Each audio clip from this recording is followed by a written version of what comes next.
Okay, well, today I've got an interesting guest, Indigo Haddington. I saw you on Instagram, thought you had a cool story, wanted to invite you here, and here you are. How does it feel to be on SA Boxing Talk? I'm so excited. Thank you for inviting me. I've been watching you also for a while. My coaches have been on your show, so I'm really excited to be here and share my story. Well, we've been familiar with your team because, like, your coach it's quite inspirational. He has Jabulani Mackenzie, which obviously the Instagram world goes, and then you like Linus and everything. How did you meet all of them through your coach? Yes, through Peter. They train at Peter, and I didn't start training with them immediately. I actually started boxing just for the cardio purpose behind it. But I would come 30 minutes early before every session just to watch them, and that's how I really started loving boxing, watching the movements, how they would hit, how they would fight as well, and that's how I really began to sort of plant the passion and fuel it. Alright, so we'll get to the boxing side later, but like, your story is interesting. I watched a video and I thought, you know what, it would be cool to talk to you about it and get like more in-depth discussion. What was life like growing up for you? So growing up, I've got 3 sisters, so it was a full house, stayed with my grandma, both my parents as well. We came from nothing, and my parents, built their lives up, took us with, obviously, and I struggled to find my identity because I would always find my identity in outside validation, people's opinions, and I struggled through high school to really find my feet. And I was bullied online for the way I looked. I was extremely overweight when I was younger. So I was bullied online, and boxing I started to find my identity in that, and I was really blessed with my coach Peter because he never approached boxing just from a sports perspective. He always added that mindset perspective into it. So I wasn't just growing physically, I was growing mentally as well. And as I grew up, I also lost one of my best friends when I was 14 years old. And at 14 years old, when you're not close with your family and you've got that one friend that you're very, very close with, it's extremely difficult to get over. So it was always more than one thing, and I was extremely lost with what I wanted to study, where I wanted to go. It was always what my parents said, which is obviously normal. I mean, you're living under their roof, you're underage. But as I started to grow up, like 16, 17, I struggled with major depression and anxiety. And it resorted in self-harm. I tried to kill myself. It was a very, very dark time. And Peter really found me in that very dark hole, and he picked me up. And he never felt sorry for me. From the get-go, he was hard on me and he grew me. And from that, I, went off the medication. I think I was on the medication for about 12 months. And then I started letting go slowly of the medication. And my story, I didn't realize that it was inspiring other people. I would just tell my story. I would just be raw and honest, because in these days on Instagram, it's always, filtered, and there's always 10 million different stories added. And I wanted to sort of change that perspective. I wanted to change the way people viewed fitness, especially in our community. So I started boxing, started telling my story, and people started reaching out. My following went up. Even though it wasn't about my following, the more people I reached, I realized that such a small story meant so much to other people. And that's how my boxing sort of carried me from very dark times to where I am now. So yeah, I mean, where you are now, I just want to quickly go back once, just to talk about the death of your friend so early, because I also had a death of a friend, but it was like later in life. But I can imagine being younger, it has more impact because you're still growing, as a person. Does this have impacts to today, or is it like, did you have to go through it, and are you actually over it? I am. The biggest thing was to make peace with it, and she was extremely sick. She struggled for a very long time, and I'm very grateful for the community I had in school, because we were a community together that started a movement for her to tell her story, and in that I found peace and I found solitude, and the boxing as well. I mean, going from extremely depressed to extremely happy, because boxing gives you that high, that workout gives you that high, and then going straight back into that dark hole again. It was really to come out of that, let go of all of that altogether, and start moving on. And I mean, till this day, we all have moments where it's not so great, and then moments where it's fantastic. I think just realizing, or myself realizing, that I was the common denominator in everything. So if I fix my life and my mind, I realized that everything around me would start adding up and would start making sense. Right, and then the cyberbullying, I want to go back on that topic because you mentioned that, but I want to go more into detail with that. Like, was it people you knew? Was it people you didn't know? So it was people that I actually knew that admitted to what they had said. And then there was fake accounts, because my account was always public. I never made my account private. And then there were fake accounts that started following me, started like would comment on every single boxing post, like your form is incorrect, this is incorrect, you know, you don't look like a boxer. My race also became an issue because I'm mixed race, so that also became an issue. Being a female in a male-dominated sport also became an issue. So it was literally one thing after the next. And then my coach reached out and said, you know what? Block, make your account private, and still tell your story. Like, don't let these things affect you. But at that point, I was seeking so much validation that those comments meant everything to me. And then I started to define myself like that. And I started losing not my passion, I started losing interest in boxing because I realized I'm never going to be good enough. And then I met Jabo, I met Lini on that path, and they really taught me a lot and really got me into fighting style, not just doing it for cardio purposes. So, yeah. But isn't that like when you join a sport, right, like boxing? Because I do see like boxing sides, it has its purpose. You get your frustrations out. When you learn proper technique, it's just so much better and more rewarding, isn't it? 100%. And I think self-defense, especially like living in South Africa as a woman, it's extremely important. So that's where I am right now, just getting women to, you know, even if it's like a weekend course, just getting to some form of martial art to know that if something does happen, you can defend yourself. And are you confident now, like in a space, like if someone had to come up to you, you could properly defend yourself? Yes, I am. I definitely am. Right. Yes, but with Jabo as well, you know, with boxing, you never stop learning, and it's the same with Jabo. I mean, I will train with him 5 days a week, and every day he brings something new. And he also likes adventuring out, so I really learned a lot from him. And Jabo's thrown a few punches to the face, and I've had to take it. So he's really toughened me up. And like, do you watch them? Like, I mean, Jabulani Mackenzie is impressive. Yes. Do you watch him boxing? Like, do you watch all his fights? Yes, I do. So we went before COVID in 2019. We went to his fight at Emperor's, and then from there we've been watching as well. Watched his recent fight against Tools. So it was really good to watch, and also learning from other fighters. It's really, really. So Tulani Mbenga was his first loss. I mean, did you see behind the scenes, like, how's he doing? Like, I haven't seen him since then. I was actually in Cape Town, so I phoned him, like, after his fights. I was like, okay, let me give him an hour. And then I phoned him. I was like, hey, are you okay? Because it was some pretty hard punches, and he was good. And I think I was confident that he was going to win the fight. And, you know, I'm very confident in his future. I think he has an incredible future. I think he's going to make it onto the global stage.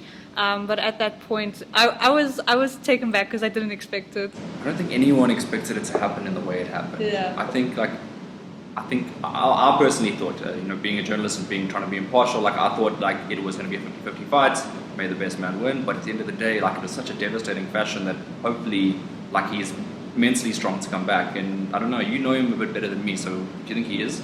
He is definitely. He's an extremely humble and soft guy, but I know when it comes to coaching and when he gets into that ring, he switches that off, and he's like an absolute beast. He switches off, and that true passion and aggression comes out. So I definitely think that he has the willpower to make it. And going back to your story real quickly, when you were resorting to self-harm, what was the point that you stopped and you said, maybe this isn't the right thing, or like would you ever resort to something like that again? Definitely not. I started seeing a psychologist, and my coach also played a huge role in that. And I realized that no pain is going to subside another kind of pain. You know, you sort of have to go and venture out into the unknown, and that's what I keep sharing on my Instagram, because, you know, the pain of the unknown is much easier to deal with and grasp and become stronger in than going back to old pain. So I really want to use my story as a platform to inspire, because I know there's a lot of women and men that struggle in today's day and age, teenagers especially. I mean, the world is moving extremely fast. Everything is on social media. Schools are not what it used to be. I mean, our youth is not what it used to be. So just finding that space to use my story and inspire others. All right, and I just wanted to get to, do you think boxing as a sport, I mean, there are a couple of other sports that you can release stress, maybe it helps with depression, I'm not sure on the bigger scale of things, but does boxing work? It does, and this is my personal opinion, because I had a coach that came not just from a physical standpoint, but a mental standpoint as well. He did a lot of research, gave me books to read, and applying what I would read and what I would learn to boxing really helped me, because, I mean, I truly believe that if you have the mindset of only applying 40% in your session and leaving that 60% for someone else to cover up, you're going to do the exact same thing in every other aspect of your life, whether it comes to studies, relationships. So I truly believe that boxing is one of the greatest sports to not just release stress and and not cure depression, but sort of aid it. It's somewhat a place where you can find a great community because it's always more than one person in a ring with your coach as well. So I would really encourage, if you're struggling, and even if you just want to release stress, get some gloves, get to a gym and build a community and start boxing. I want to dissect it a little bit further because, like, obviously we say flatly boxing, and people will be like, okay, they want a little bit more information. Is it the fact that it's like not repetitive? Like it's always different. It gets your mind working. It's like, you know what I'm saying? Like you said, Jabulani comes up with a different session every single time. Yeah. Is it that thing where you never kind of like settling in, like you're always learning? That's the thing, and I mean, your weaknesses always become your strengths, and then you still work on your strengths because you're never the strongest in the room. So I love that. I also love the conditioning that comes with boxing because you can't just put your gloves on and box. There's conditioning days where you're like sprinting and you're sitting, I mean, me especially, I'm sitting outside the ring with a dustbin in my hand because I'm throwing up. So you never get comfortable, and if you've got a coach, it's always pushing you to become better. Yes, there are going to be days where you feel weak, where you feel like you can't push on, but 90% of the time you're always pushing, you're always growing. And I think it's amazing when you can start putting combos together and you can actually get into a ring and spar with someone. It's the best feeling because you know that all the work leading up to that point was worth it. Do you remember your first boxing session? Because I remember my first boxing session and I was like, I don't know if I can do this. Like, it's so intense because like, although they take their time with you, it's a different type of fitness to like running, swimming. It's like a full body, like real. Do you remember? I do remember. Peter was extremely aggressive and strict, and I was so scared. And I remember he invited me, and I was like, okay, I don't own gloves, and he had this pair of pink Untitled gloves, and he wrapped my hands, and he was like, okay, we're gonna do this. And I remember I was so scared because I had never hit a bag before. I didn't know what the stance was. Keep your hands up. Like, I didn't know any of these things. And he was extremely patient, but I mean, at least I got a jab cross right in my first session, and I loved it. It was like a bug that bit me, and I just wanted to get back, get stronger. And then he started taking me on the mid work on pads, and he actually saw him and Jabo saw a lot of potential in me before I saw it, because I was like, this is just cardio, and they're like, no, you've got great potential. And I was like, there's no way. And then they took me under their wings and really nurtured me and trained me, and yeah, that's how it led to today. When they mean that you had great potential, does that mean to like actually fight and get in a ring? Actually fight and get in a ring. There's been a few times that Jabba's approached me, it's like, let me coach you, let's get you into a ring. Would you do a white qualified? I would definitely do a white qualified. I think it's been a little bit crazy now with like career changes and stuff like that. But I would definitely get into it. I just want to settle a little bit and start training. But I haven't stopped training, so I know that whenever I decide on a fight, I'll start from a good standpoint and then just grow. All right, and then during your boxing journey, you managed to pick up an injury, which I think you thought at the time might derail your whole like journey. Talk us through that. So my first was my ankle. I fractured my ankle during conditioning, and you obviously can't box with an injured ankle. And then it was my rotator cuff, and my rotator cuff I struggled with for 2 years straight. It just wasn't getting better. And there was a point where I was like, okay, I need to hang my gloves up and I can't do this anymore. And my coach told me, don't give up so easily. Take your 6 months, do your rehab, do your strength training, and then come back. So that's what I did. I was really blessed with Jeremy. He's a coach based in Cape Town. And he also sort of just built me up in terms of strength training. So strengthen my shoulders, lower body, just to get sort of that strong pivotal point. And it was my first week back actually last week, and I was like, whoa, this is like a different person. So I really took the time off, built some strength, came back, and I'm really happy because I did think I would have to hang my gloves up. But now I'm confident that I can teach boxing, and I can also hopefully do a fight next year. So if it was the case that you had to hang up your gloves, right, what would you do? What exercise would you resort to? I honestly have no idea, because strength training gets extremely boring, in a gym. It's repetitive, But I honestly don't know. Probably would have went in for surgery and be like, fix it. I need to get back. So yeah. So boxing is like for the rest of your life? For the rest of my life, yes. So we actually, my boyfriend and I opened up a business called Relentless Nations. So my dad's also working on it, and our goal is to teach boxing, not just to women but men, children as well, and really just create a community. He's a strength and performance training coach, so he will be focusing on that. And I'm going to venture into it. I'm looking more at psychology and applying psychology to boxing, because I think there's a big psychological factor to boxing. So that is my goal, but yes, boxing for the rest of my life. So tell us more about that venture. Like, where can people go like to it? How do they like get there?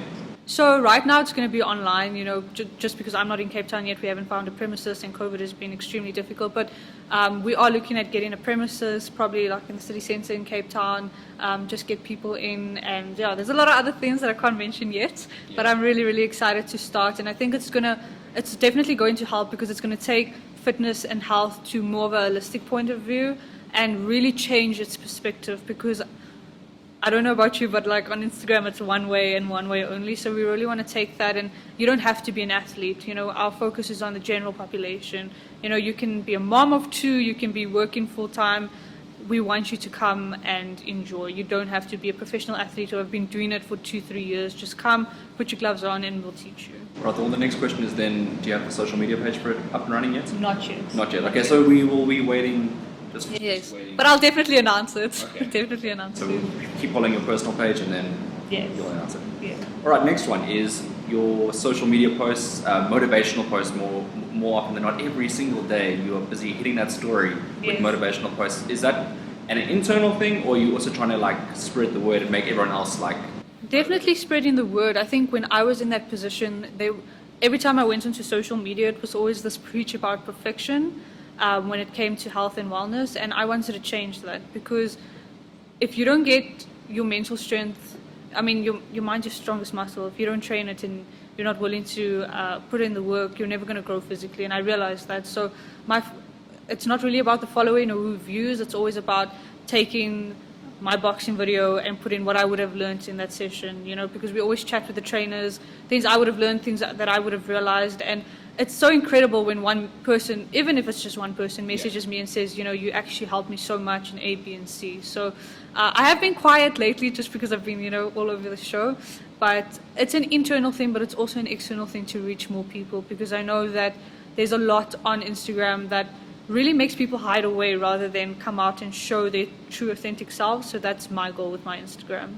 Well, speaking about Instagram, and you hit on the point earlier, like it's just one way, but do you feel like a lot of Instagram is fake? It is. I mean, it's really easy to video workouts and, it's staged. It's extremely staged. People want to see the real. People want to see the authentic. It's always about sponsors, and it's always about, all these crazy things. And I look on Instagram and I listen to some of these people that are on talk shows and radio shows as well, and I get to a point and I'm like, okay, but how much of that is real? It's so easy to paint a story and tell that story to inspire others so that you are looked up to. But for me, being a true leader is standing with the people and learning with them, taking them up with you. So that's my goal with Instagram. Yeah, because I also see you don't hold back. Like you when you're doing your boxing stuff, when Peter's got the pads there, you are going in, and you like giving it your best workouts, and you share that as well. Yeah. What is it for you? That does he do that every session? When you go, like you have to just hit as hard as you can, I suppose. So obviously there's like technical sessions where we're really focusing on technique and stuff. But I mean, with Jabo and Linus, it's always learning, growing movements, and they're not afraid to throw a punch. But it's awesome because, I mean, like shaving my head. I'm also a noisy boxer, as people classify me on Instagram. Just showing, because that's who I am. It doesn't take away from the boxing, but it also doesn't take away from me. So that's what I want to put out there. But yes, he is. It's like 100% every single session. I've been boxing with him for 4.5, 5 years now, and there's never a session where it's like mellow. It's always up there. The energy is up there. That's so what's being shared on Instagram. So I was curious. Yeah. Is it actually like that every session? It's like that every session. And I don't know how he does it, but he does it because he's one man and he takes his sessions. There's no like trainers that help. So I don't know how he does it, but he's built an extremely successful gym now. He's got a new studio, so I'm really excited to see where he goes with that. And I think he's helping a lot of young people, because that's where my journey started. And I was actually there the other day and I saw so many young people in that class, and it inspired me because I knew that he's going to help them on whatever journey they are on. Well, I mean, just a quick shout out to him as well then. Like, where would people like be able to join his gym? Because I think it's a fantastic opportunity. If it's helped someone like you, it helps someone, Yeah, so the gym is called Train Station. It's in Midstream Estate. You don't have to live in the estate to join the gym. His studio's there. So yeah, definitely shout out to him. Check him out. I think you'll really enjoy it. There's a ring also in the studio, so you'll definitely get in some proper training. Jabo and Linus are also taking classes there, so they've got a wide variety of trainers, and all three of them, I put my full confidence in them. So if you are looking for anyone, definitely join them. All right, and going back to you real quick again, are you like, you do boxing, but are you like, do you need it now to be able to go on with life, or are you okay with yourself now? I'm definitely perfect with myself without boxing, but boxing will always be that tool to, you know, some days when it's not going so well, like that sort of pick me up, but other days as well when it's going great and I just want to step in there, learn, grow, because I love, at the end of the session, I want to feel like I worked. I don't want to feel like I didn't work. So there has been a few months where I take off from boxing completely, just because I know that I need to grow stronger. I mean, boxing is a heavy impact sport, especially on your joints. So when I feel like I'm derailing a little bit, I take time off and I just hold back a little bit. I mean, I was boxing 5 days a week before my injury. Now it's like twice a week, maybe sometimes once a week. But I love watching Jabo and Linus, you know, teaching just the general population. Like, it's not about athletes, it's none of that. So just also like about sitting there, learning. It's kind of a good vibe, isn't it? It is. I mean, I remember back in the day, I was still in school. I didn't have my driver's license, and I would have to train before school. So my grandma and I would wake up at 4 a.m. She's like, "Why are you waking up?" She was like, "Why are you waking up so early?" And I'm like, "I need to be there at past to watch them before I train." So I would sit outside the studio because the doors were glass, so you could see in. And Peter, Jabo, and Linus later came in, but I would just watch them train, and I would watch his technique, and then I would go home after school, and I have this big mirror in my room, and I would take 1 kg dumbbells, and I was shadow boxing. Like, that's how I learned. So it was like in those small moments where they mentored me. And then I came in and I was like, "I saw you do A, B, and C. Can you show me how to do it?" And they were so willing, and that's how I grew, and that's how I learned. So were they up that early in the morning as well? Doing Yes. This? Oh my word. So it wasn't just you. Like, they've also been doing this for a long time. They've been doing it for a long time, yeah. Jabo would be there extremely early in the morning. So he's got a good work ethic. Extremely good work ethic. Who's your role model then in the boxing game? Could you pinpoint one actually? Is it difficult? It is difficult. Jabo's been like a role model from the get-go. He, as I said, extremely humble and always willing to teach me. I mean, even days where he wasn't training, I would say, "Jabo, can you quickly show me this? Can you quickly show me that?" There was days where he would call me or video call me, and I'd be like, "Can we do a session on Saturday morning at 8 o'clock?" And he was always so willing. So he really, and seeing him fight, it was incredible, because I realized that all that work he was putting into his clients was the same work he was putting into his training. So he definitely has to be my biggest role model. And what's your training schedule? Like, do you train more than once a day now? Like, how many? Like, what is it? No, so I'm doing strength training 4 times a week, and then boxing twice a week. Okay. And then that last day is just sort of a rest, but it's a little bit slow now. I don't have definite goals, just sort of maintaining, and you know, and then once studies are in place and I've got a standpoint of what I want to do, then I'll definitely want to train for a fight. Right, so give me some advice, right? Because I used to do boxing. I used to do amateur boxing, and a long time ago, you can't tell now because I picked up weights and stuff, but I want to get back into it, right? But I'm struggling with motivating myself to actually do it. I'm always telling myself I'm so busy, I'm so tired. Like, what would you tell me? I'm in that position right now. Like, how would you encourage me to be like, you actually do have the time, like, type of thing? Yeah, the truth is, if you want to do something professionally, you have to mentally become obsessed with it, because if you're not obsessed with this, you're always going to find an excuse to sort of counterpart what you need to do.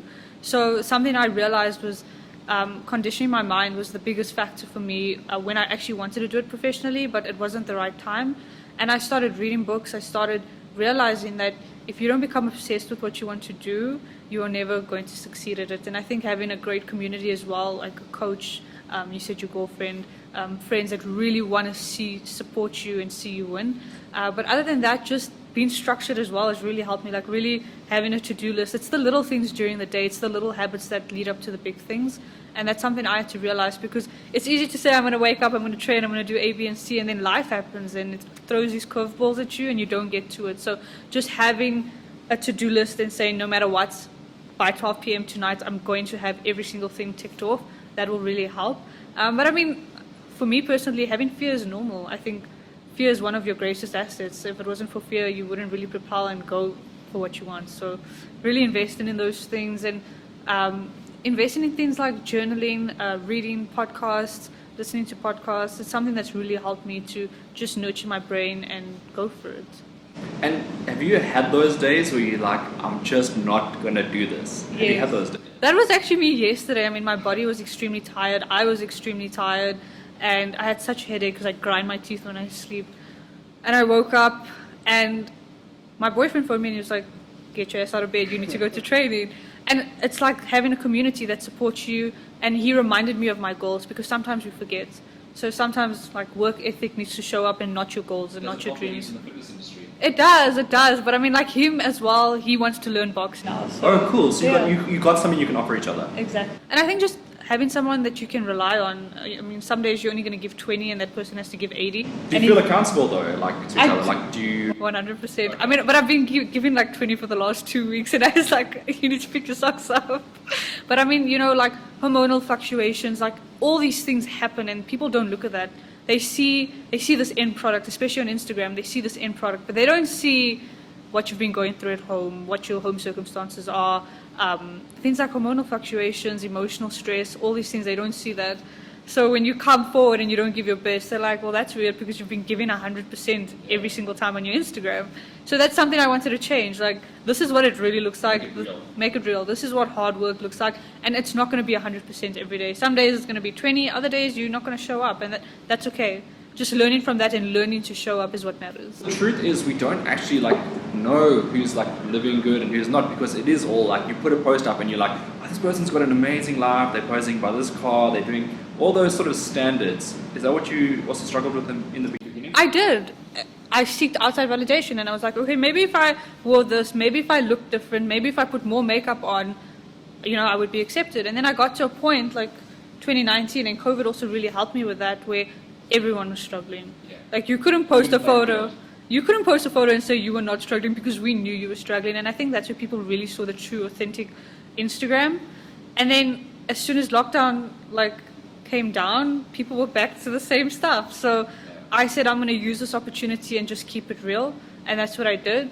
And every post of mine, it's always like something that has to do with mental wellness, emotional wellness, because it's something that does get overlooked. And especially men, I've realized in a sport like boxing, if they speak about it, it's completely taboo, which I don't understand why. I mean, we're all human beings, our physiological needs are the same, you know, we all want to be seen and heard and touched. So just bringing real life into a professional sport really would help someone like you, help someone like me, or help anyone that wants to go into professional sport. Just realizing, listen, I am human, I'm not a machine, I need to stop, I need to rest.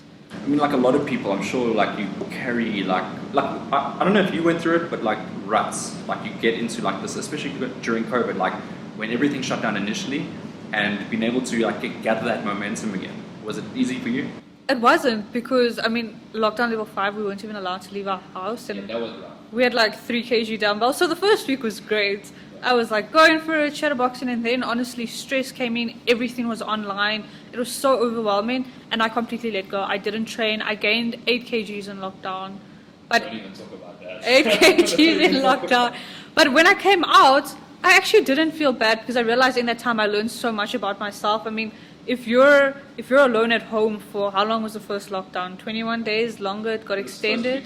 And then it got extended. But I mean, if you're alone at home and you can't leave your premises, you really are going to get to know yourself. So I took that opportunity, and when I came out, I went to training, started losing it again. But it wasn't even about losing the weight. It was just using what I'd learned and applying it to boxing. And then we built a great community. So I'm really, really grateful for that. All right, I want to finish off with a comment from you, like inspiring comments, because your whole page is motivational, it's inspiring. Someone that is in your shoes but younger, going through exactly what you're going through, or something similar. Maybe they're not the exact same thing, but they're unsure, they're not feeling maybe 100%. What's your sort of advice for them?